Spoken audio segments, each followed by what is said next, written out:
మనం 'ఇంటర్‌స్టెల్లార్' మూవీలో చూసాం. ఎర్త్ మీద మానవుడు మనుగడ కష్టమైనప్పుడు మనం నివసించే కొత్త గ్రహాల కోసం అన్వేషిస్తూ ఉంటారు. ఈ క్రమంలో ఒక బ్లాక్ హోల్ దగ్గర ప్లానెట్‌ని కనుక్కుంటారు.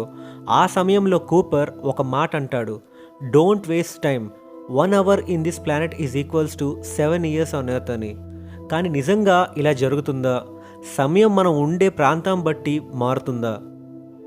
నిజానికి Einstein general theory of relativity ప్రకారం ఒక నక్షత్రం చనిపోతే, అంటే అందులో మండడానికి గ్యాస్ మొత్తం అయిపోతే అదొక బ్లాక్ హోల్‌లా మారుతుంది. బ్లాక్ హోల్స్‌కి మన విశ్వంలోనే చాలా ఎక్కువ గ్రావిటేషనల్ పుల్ ఉంది. వాటి నుంచి కాంతి కూడా తప్పించుకోలేదు. అండ్ టైం అక్కడ చాలా స్లోగా ఉంటుంది. అందుకే మనం అక్కడ కొన్ని నిమిషాలు గడిపినా భూమి మీద కొన్ని సంవత్సరాలు గడిచిపోతాయి.